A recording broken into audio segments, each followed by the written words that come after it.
Gastric trouble ఈ సమస్య లేని వారు ఉండరంటే అతిశయోక్తి కాదు. తరచుగా గ్యాస్ట్రిక్ సమస్యలతో బాధపడుతూ ఉంటారు. అలాగే ఎక్కువ ఆహారం తీసుకున్న తర్వాత కూడా ఈ గ్యాస్ సమస్య అనేది తలెత్తుతుంది. ఈ సమస్య కొంతమందికి ఎక్కువ బాధను కలిగిస్తుంది, కొంతమందికి అయితే తేలికపాటిగా కూడా ఉండొచ్చు. ఇటువంటి గ్యాస్ సమస్యలు ఎప్పుడైనా ఏ రూపంలో అయినా తలెత్తవచ్చు. క్రమంగా మనం రోజులో సుమారుగా 20 సార్లు ఆపాన వాయువులను లేదా తేన్పులను విడుదల చేస్తూ ఉంటాం అనేది ఒక అంచనా మాత్రమే. నోటి ద్వారా గ్యాస్ విడుదల అయినప్పుడు దానిని తేన్పులు లేదా తేపులు అని అంటూ ఉంటారు. అలాగే మలద్వారం కూడా జీర్ణ వ్యవస్థ నుండి విడుదల కాబడే వాయువును ఆపాన వాయువుగా చెప్తూ ఉంటారు. అయితే ఈ గ్యాస్ట్రిక్ సమస్యకు కారణాలు ఏంటి, వాటి లక్షణాలు ఏంటి, అవి నిరోధించడానికి హోమ్ రెమెడీస్ ఏంటో ఈ వీడియోలో తెలుసుకుందాం. పొట్టలో గ్యాస్ ఏర్పడటానికి కారణాలు ఏంటంటే కడుపులో వాయువు చేరడానికి ప్రధానంగా 2 కారణాలు ఉంటాయి. మొదటిది ఆహారం జీర్ణమయ్యే సమయంలో జీర్ణాశయంలో కార్బన్ డయాక్సైడ్, మీథేన్ అలాగే హైడ్రోజన్ వంటి వాయువులు ఏర్పడటం జరుగుతూ ఉంటుంది. ఇక రెండవ కారణం ఆహారం తీసుకునేటప్పుడు అంటే మనం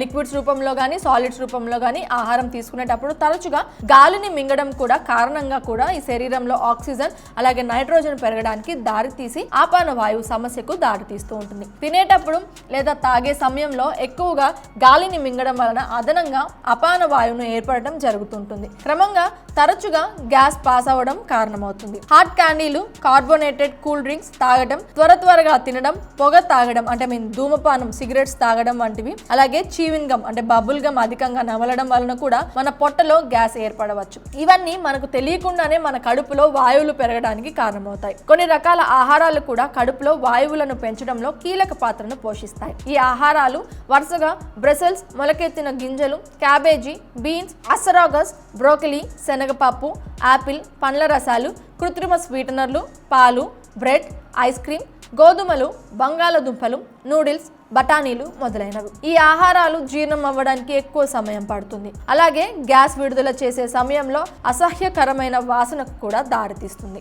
ఈ ఆపాన వాయువు లక్షణాలు ఏంటంటే కడుపు నొప్పి అంటే కడుపు ఉబ్బరంగా ఉండటం, మలద్వారం నుంచి తరచుగా వాయువు వదలడం, ఛాతి నొప్పి, జీర్ణాశయ వాయువుతో సంబంధం ఉన్న పొత్తి కడుపు అంటే డిస్టెన్షన్ పరిణామం పెరగడం, ఇలాంటివి కొన్ని లక్షణాలు అన్నమాట. అలాగే ఇవి వచ్చినప్పుడు మనకి మలబద్ధకంగా ఉండటం, లేకపోతే ప్రేగు ప్రకోపాల సమస్య, లాక్టోన్ రియాక్షన్, గ్యాస్ట్రోఎంటరైటిస్, మధుమేహం, క్రోన్ వ్యాధి, సిలియక్ వ్యాధి, అల్సరేటివ్ కొలిటిస్, ఆహారం తీసుకోవడంలో సమస్యలు ఎదురవడం, జీవనశైలి విధానం, తాపజనక ప్రేగు వ్యాధి, అలాగే గ్యాస్ట్రోఎసోఫగిల్ రిఫ్లెక్స్ వ్యాధి, ఇలాంటివి మొదలైనవి ఉన్నాయన్నమాట.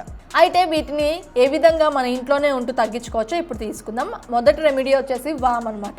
వామును అనేక ఔషధ ప్రయోజనాల దృష్ట్యా ఉపయోగించడం జరుగుతూ ఉంటుంది. ఈ విత్తనాలలో థైమోల్ అనే సమ్మేళనం ఉంటుంది. ఇది గ్యాస్ అలాగే అజీర్ణ సమస్యలకు చక్కటి పరిష్కారంగా ఉంటుంది. క్రమంగా గ్యాస్ట్రిక్ సమస్యలకు చెక్ పెట్టడం దృష్ట్యా 3 నుండి 4 టేబుల్ స్పూన్ల వామును అరకప్పు మరుగుతున్న నీటికి జోడించి కాసేపు ఆగిన తర్వాత ఈ మిశ్రమాన్ని వడపోసి తాగితే చాలా మంచిది. అలాగే యాపిల్ సైడర్ వెనిగర్ జీర్ణాశయం నుంచి వాయువులను తొలగించడంలో సమర్థవంతంగా పనిచేస్తుంది. ఇది గ్యాస్ నుండి తక్షణ ఉపశమనాన్ని అందించడమే కాకుండా అజీర్ణ సమస్యలు ఏమన్నా ఉంటే వాటిని నివారిస్తుంది. 2 టేబుల్ స్పూన్ల యాపిల్ సైడర్ వెనిగర్ ను 1 గ్లాసు గోరువెచ్చని నీటికి జోడించి ఆ మిశ్రమం చల్లారనిచ్చాక సేవించాలి. ఇది మన జీర్ణక్రియను సజావుగా సాగడంలో సహాయపడుతుంది. అలాగే మూడవది వచ్చేసి పుదీనా గ్యాస్ట్రిక్ సమస్యల నివారణలో అద్భుతంగా పనిచేసే ఒక ఎఫెక్టివ్ హోమ్ రెమెడీ అని చెప్పుకోవాలి. అలాగే ప్రేగు ప్రకోపాల సమస్యల నుండి ఉపశమనం కలిగిస్తుంది. ఇది జీర్ణ వ్యవస్థకు ఓదార్పునిస్తూ కడుపు ఉబ్బరాన్ని తగ్గించడంలో ఉత్తమంగా సహాయపడుతుంది. ఈ పుదీనా ఆకులను పచ్చిగా కూడా నమలచ్చు, లేకపోతే నీటిని మరిగించి అందులో కొన్ని పుదీనా ఆకులను కలపండి. 5 నిమిషాల పాటు అలాగే ఉంచి అవసరం అనుకుంటే 1 టేబుల్ స్పూన్ తేనెను కలుపుకొని తాగాలి. ఆ తర్వాతది దాల్చిన చెక్క ఆపాన వాయువు సమస్య నుండి తక్షణ ఉపశమనాన్ని ఇవ్వగలిగే మరొక సహజ సిద్ధమైన నివారణగా చెప్పుకోవచ్చు. ఇది పొట్టను మృదువుగా చేస్తుంది, అంతేకాకుండా మెరుగైన జీర్ణక్రియను ప్రోత్సహిస్తుంది. దాల్చిన చెక్క కడుపులోని యాసిడ్స్ ప్రభావాన్ని తగ్గించడంలో మాత్రమే కాకుండా ప్రేగుల గోడల నుంచి పెప్సిన్ స్రావాన్ని తగ్గించడం ద్వారా గ్యాస్ పెరుగుదలను అరికట్టవచ్చు. 1/2 టీ స్పూన్ దాల్చిన చెక్క పొడి, 1/2 టీ స్పూన్ తేనెను కలిపి 1 కప్పు వెచ్చని పాలలో కలిపి వడకట్టి తీసుకోవాలి. మీరు గ్యాస్ సమస్యతో బాధపడుతున్నట్లయితే ఈ చిట్కా అద్భుతంగా పనిచేస్తుంది. అలాగే అల్లం ఆపాన వాయువు సమస్యను తగ్గించడంలో గొప్ప ఉపశమనంగా ఉండగలదు. ఎందుకంటే ఇది జీర్ణాశయ నాళానికి విశ్రాంతినిచ్చే జింజరాల్స్ మరియు షోగాఓల్స్ కలిగి ఉంటుంది. ఇది వాపును తగ్గించి జీర్ణక్రియలు సజావుగా సాగడంలో సహాయం చేస్తుంది. మనం భోజనం చేసిన తర్వాత చిన్న మొత్తంలో తాజా అల్లాన్ని నమలవచ్చు. లేకపోతే ఒక టేబుల్ స్పూన్ అల్లాన్ని అరకప్పు మరుగుతున్న నీటికి కలిపి 10 నిమిషాల పాటు నానబెట్టి తర్వాత సేవించాలి. ఉత్తమంగా ఫలితాల కోసం రోజులో 3 సార్లైనా ఈ నీళ్లు తాగుతూ ఉండాలి. అలాగే మన కడుపులో ఈ ఆపాన వాయువులను తగ్గించే ఆహార పదార్థాలు కొన్ని ఉన్నాయి. అవే గుడ్లు, స్కిన్లెస్ చికెన్, చేప, జుచిని మరియు పాలకూర, రైస్, టొమాటో, ద్రాక్ష, పుచ్చకాయలు, బెర్రీస్, అవకాడో.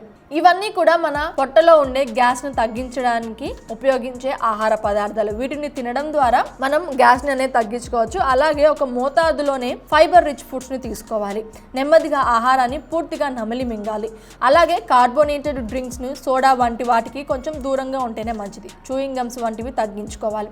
వీలైతే అసలు తినకుండా ఉంటే మంచిది. చిక్కులు, కాయ ధాన్యాలు కూడా ముందు నీటిలో నానబెట్టడం ముఖ్యం. సో ఇలా చేయడం వల్ల, ఇలాంటి ఆహార నియమాలను తీసుకోవడం వలన మన పొట్టలో ఉండే గ్యాస్ను ఈజీగా తగ్గించుకోవచ్చు. మీరు కూడా తప్పకుండా ఫాలో కాండి. వీడియో కనుక మీకు నచ్చినట్లయితే లైక్ చేయండి, షేర్ చేయండి. ఇలాంటి మరిన్ని ఇంట్రెస్టింగ్ టిప్స్ కోసం మా ఛానల్ని సబ్స్క్రైబ్ చేసుకోండి.